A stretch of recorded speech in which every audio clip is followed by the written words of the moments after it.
बहुत है अभी तो शुरुआत है। रवीन जी क्या बात कर रहे हैं? ठीक है।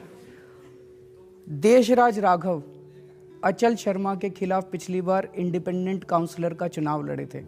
अचल शर्मा बीजेपी का आदमी है उत्तम नगर से। अचल शर्मा बुरी तरह से हार गया। मैं अचल शर्मा की नहीं पूछ रहा, माफिया तो ये है जिनको आपने टिकट दिया है। बात तो बता दूं आपको पूरी। अब मेरे को पूरा करने देंगे, बीच में काटेंगे नहीं? नहीं, बिल्कुल काटूंगा। अगर आप, मैं पूछ रहा हूँ कि क्या इनके खिलाफ लोकायुक्त के पास शिकायत है कि नहीं है? सर मेरे को जवाब देना पड़ेगा। अगर आप मेरे को जवाब देने देंगे तब तो मैं जवाब। आप जवाब दे ही नहीं रहे, आप तो दूसरे बात के बारे में बात कर रहे हैं। जानबूझ के ये सब किया जा रहा है, जगह जगह से खबर आई। फिर ऐसे तो काम नहीं चल सकता। ऐसे ही काम चलेगा? आपकी मर्जी। जब राजनीति में आए तो ऐसे सख्त सवालों के जवाब देने पड़ेंगे। मैं जवाब देने अब आप बच नहीं सकते इन चीजों से। तो बता तो रहा हूँ मैं। अगर आप बेईमान आदमी को टिकट देंगे तो सवाल तो पूछे जाएंगे आपसे। तो आप जवाब ही नहीं देने दे रहे, आप सवाल ही पूछ रहे हैं। आप जवाब नहीं दे रहे हैं ना। चलिए अब बोलूँ मैं? बोलिए। मेरे को बात पूरी करनी पड़ेगी, बिकॉज वो बात पूरी। आप बात बोल नहीं रहे, बार बार घुमा रहे हैं। आप बार बार कह रहे मुझे बोल नहीं दे रहे, लेकिन बोल नहीं रहे। मैं तो चुप हूं, बोलिए। अचल शर्मा को इन्होंने पिछली बार हराया था। आप अचल शर्मा के पीछे पड़े। आप सर, ये अचल शर्मा की कंप्लेंट है। ये अचल शर्मा की कंप्लेंट है। मैं आपसे पूछ रहा हूं कि देशराज राघव सर, ये नहीं है उनके दुकान, एक भी दुकान देशराज राघव के सामने अगर आप साबित कर दें। मैं हम अपनी साला नौटंकी खड़ी खड़ी ड्रामा करता है। पार्टी बंद कर देंगे। नहीं, ये प्रूफ है। ये आरटीआई से इंफॉर्मेशन आई है। ये प्रूफ है। ये आरटीआई की इंफॉर्मेशन नहीं है, ये अचल शर्मा की कंप्लेंट की कॉपी है। ये कंप्लेंट की कॉपी। हाँ, लोकायुक्त से आई है। अब मैं आपको कंप्लेंट तो कोई भी कर सकता है। अगर आपको आरटीआई का शौक है, दिखाइए। ये लीजिए आरटीआई।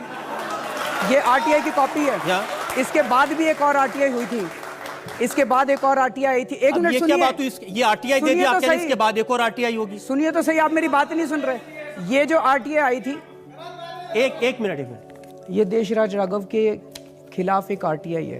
हाँ। लोकायुक्त की अगर आप पूरी कंप्लेंट पढ़ें, लोकायुक्त की कंप्लेंट में लिखा हुआ है कि उन्होंने अचल शर्मा ने एक आरटीआई डाली जिसके अंदर उनको एक इन्फॉर्मेशन मिली।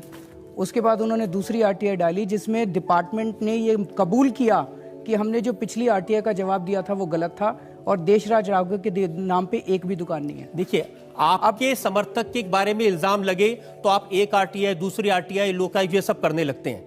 किसी दूसरे के बारे में इल्जाम लगे, सबूत हो ना हो, आप इल्जाम लगा देते हैं।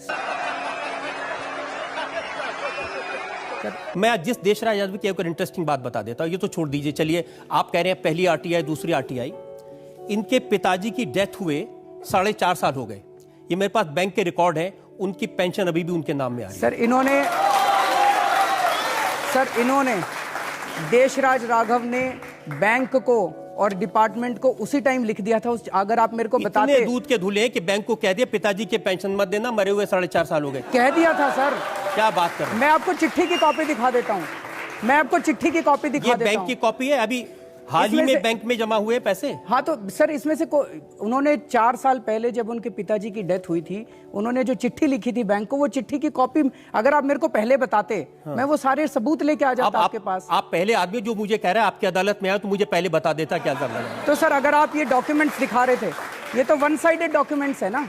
ये तो वन साइडेड डॉक्यूमेंट आपने भी, मैं आपको काउंटर देने के लिए तैयार हूं। जब लोगों पर इल्जाम लगाए हैं ना, तो वन साइडेड डॉक्यूमेंट पर लगाए हैं। हाँ, तो सर आप तो उसके बाद साला नौटंकी।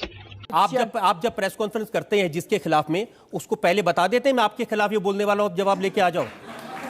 ऐसा तो नहीं हो सकता। नहीं तो ठीक है भाई, अब तो जनता तय करेगी। देखिए, मैं आपको और एग्जाम्पल बताता हूं। करोल बाग से आपने विशेष रवि को टिकट दिया है। उनके भाई चकित रवि अभी 26 अगस्त को किडनैपिंग के इल्जाम में पकड़े गए हैं जेल में। ऐसे आपके उम्मीदवार हरीश अवस्थी, विनोद कुमार, बड़ी लंबी लिस्ट है ऐसे उम्मीदवार। अब आप क्या करेंगे? जिन उम्मीदवारों के खिलाफ इल्जाम है, जिन उम्मीदवारों के खिलाफ भ्रष्टाचार के आरोप हैं, जिन उम्मीदवारों के खिलाफ या उनके भाई के खिलाफ क्रिमिनल केस हैं, उनको उम्मीदवार बनाए रखेंगे या हटा देंगे? सर ये हम सारी जांच कर चुके हैं।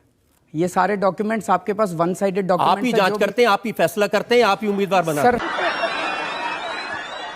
सर हम लोगों ने सारी अपनी इंटरनल जांच कराई है और अगर सबूत सही, ये सर लोकायुक्त में कंप्लेंट तो कोई भी जाके पॉलिटिकल ओपोनेंट दे सकता है। हमारे जितने भी कैंडिडेट्स हैं उनके खिलाफ कोई भी जाके कंप्लेंट दे देगा और फिर ये दिखाएगा जी देखो लोकायुक्त में कंप्लेंट है, लोकायुक्त में कंप्लेंट है। भाई हम भी तो देखेंगे ना कि कंप्लेंट में कुछ दम है कि नहीं है। की तरह बात कर रहे हैं। मनमोहन सिंह तो बोलते ही नहीं है, मैं तो ईमानदार बहुत हूं, बोल रहा मेरे हूँ। ये लोग कंप्लेंट कर देते हैं, मुझे क्या पता इसमें क्या है। मैं थोड़ी कह रहा हूँ मुझे क्या पता, मुझे पता है, मैं सारे जवाब तो दे रहा हूँ आपको, आप सुन ही नहीं रहे जवाब। कहाँ जवाब दे रहे हैं आप? अब मैं सारे जवाब तो दे आज ये रहा हूँ। पहली बार ऐसा लग रहा है अरविंद केजरीवाल के पास जवाब नहीं है। आप जो मर्जी कह लीजिए कि हाँ ठीक है मेरे पास जवाब नहीं, आप कह लीजिए।